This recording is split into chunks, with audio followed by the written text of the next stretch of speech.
ಯಾವಾಗಾಗಿದ್ದು? ಇವ್ರ ಪತ್ನಿ ಅರ್ಜಿ, ಸರ್ಕಾರಕ್ಕೆ ಅರ್ಜಿ ಕೊಡ್ತಾರೆ, ನನ್ನ ನಿವೇಶನದ ಅತಿಕ್ರಮಣ, ಜಾಗದ ಅತಿಕ್ರಮಣ ಆಗಿದೆ ಅಂತ ಅರ್ಜಿ ಕೊಡ್ತಾರೆ. ಅರ್ಜಿ ಕೊಟ್ಟ ಮೇಲೆ 50-50 ಕೊಡಬೇಕು ಅನ್ನುವಂಥ ಮಾಡ್ತಾರೆ. ನಾನು ಮುಖ್ಯಮಂತ್ರಿಗೆ ಕೇಳಕ್ಕೆ ಬಯಸೋದು, ರೆಟ್ರಾಸ್ಪೆಕ್ಟಿವ್ ಆರ್ ಪ್ರಾಸ್ಪೆಕ್ಟಿವ್? ಪ್ರಾಸ್ಪೆಕ್ಟಿವ್ ಅಂತಾದರೆ ಯಾವತ್ತಿನಿಂದ 50-50 ಅಂತ ಆದೇಶ ಆಗುತ್ತೋ ಅವತ್ತಿನಿಂದ ರೈತರ ಜೊತೆಗೆ ಒಡಂಬಡಿಕೆ ಆಗಬೇಕು ನಿವೇಶನ ನಿರ್ಮಾಣ ಮಾಡಲಿಕ್ಕೆ. ಆಗ ಮಾತ್ರ ಸಮಾನಾಂತರ ಬಡಾವಣೆಯಲ್ಲಿ 50-50 ಕೊಡ್ಲಿಕ್ಕೆ ಬರುತ್ತೆ.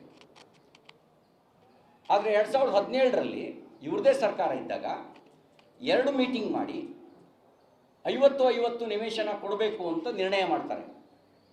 2017ರಲ್ಲಿ BJP ಸರ್ಕಾರ ಇರಲಿಲ್ಲ. ಮುಖ್ಯಮಂತ್ರಿಗಳಾಗಿದ್ದು ಸಿದ್ದರಾಮಯ್ಯನವರು. ಆವಾಗ ಮೂಡಾ ಕಮಿಷನರು ಒಂದು ಪತ್ರ ಬರೀತಾರೆ, ನಿಮಗೆ ಮಾರುಕಟ್ಟೆ ದರ ಅಥವಾ 40-60ರಲ್ಲಿ ಸಮಾನಾಂತರ ಬಡಾವಣೆ ಜಾಗ ಕೊಡ್ತೀವಿ ಅಂತ ಬರೀತಾರೆ. ಆ ಪತ್ರಕ್ಕೆ ಶ್ರೀಮತಿ ಪಾರ್ವತಿ ಸಿದ್ದರಾಮಯ್ಯನವರು ಉತ್ತರನೇ ಕೊಡಲ್ಲ. ಎಲ್ಲಿವರೆಗೂ? 2001ರವರೆಗೂ. 2001ರಲ್ಲಿ ಅಲ್ಲ 2021ರವರೆಗೂ ಉತ್ತರನೇ ಕೊಡಲ್ಲ. 2021ರಲ್ಲಿ ಸರ್ಕಾರದ ಅನುಮತಿ ಪಡೆಯದೆ ಇದು ಯಾವ ರೀತಿ ಈ ಥರ ಸಮಾನಾಂತರ ಬಡಾವಣೆಯಲ್ಲಿ ನಿವೇಶನ ಕೊಡಬೇಕು ಅಂತಂದ್ರೂ ಕೂಡ 50-50 ಒಡಂಬಡಿಕೆ ಮಾಡ್ಕೊಳ್ಬೇಕು ಅಂದರೂ ಕೂಡ ಸರ್ಕಾರದ ಅನುಮತಿ ಪಡಿಬೇಕು.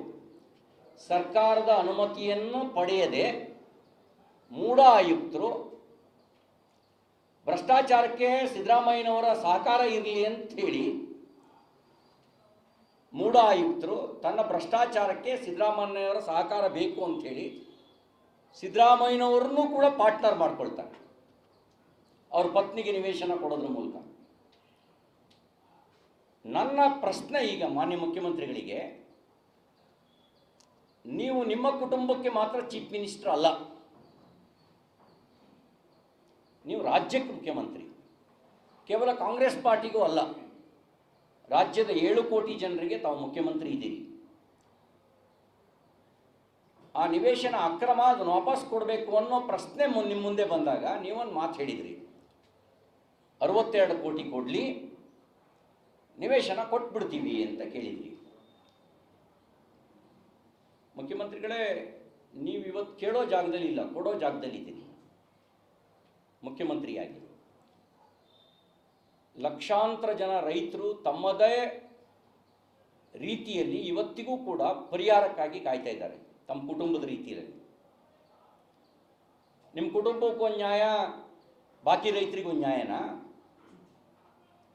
ನಿಮ್ಮ ಕುಟುಂಬಕ್ಕೆ ಕೊಟ್ಟ ನ್ಯಾಯವನ್ನು ಬಾಕಿ ರೈತರಿಗೂ ಕೊಡಿ. ನೀವೇ ಕೇಳಿದಿರಲ್ಲ 62 ಕೋಟಿ, ಅದೇ ಮಾದರಿಯಲ್ಲಿ ಕೊಡಿ. ಅದೇ ಮಾದರಿಯಲ್ಲಿ ಕೊಡೋದು ನಿಮ್ಮ ನೈತಿಕತೆ ಆಗ್ತಿತ್ತು. ಆದರೆ ನೀವು ಮಾತ್ರ ತಗೊಳ್ಳೋದು. ಹಾಗಾದ್ರೆ ಉಳಿದವರೆಲ್ಲ ಅವರು ಮುಖ್ಯಮಂತ್ರಿ ಕುಟುಂಬದವರು ಅಲ್ಲ ಅನ್ನೋದೇ ಅವ್ರದ್ದು ಅಪರಾಧವಾ? ನೀವು ಇವತ್ತು ನ್ಯಾಯನ ಕೇವಲ ತಮ್ಮ ಕುಟುಂಬಕ್ಕೆ ಮಾತ್ರ ಕೊಟ್ಟಿದ್ದೀರಾ ಅಥವಾ ರಾಜ್ಯದ ರೈತರಿಗೆಲ್ಲರಿಗೂ ಕೊಟ್ಟಿದ್ದೀರಾ? ರಾಜ್ಯದ ರೈತರಿಗೆಲ್ಲರಿಗೂ ನೀವು ನ್ಯಾಯ ಕೊಡಬೇಕು ಅಂತಿದ್ರೆ ಇದೇ ರೀತಿ ರಾಜ್ಯದ ವಿವಿಧ ಬಡಾವಣೆಗಾಗಿ ಜಮೀನು ಕೊಟ್ಟಿರ್ತಕ್ಕಂಥ, ಪರಿಹಾರ ಪಡೆದೇ ಇರತಕ್ಕಂಥ ರೈತರ ಪಟ್ಟಿ ಬಹಿರಂಗಪಡಿಸಿ ಆ ರೈತರಿಗೆಲ್ಲರಿಗೂ ನಿಮ್ಮ ಕುಟುಂಬಕ್ಕೆ ಕೊಟ್ಟಂಥ ನ್ಯಾಯವನ್ನೇ ಕೊಡಿ.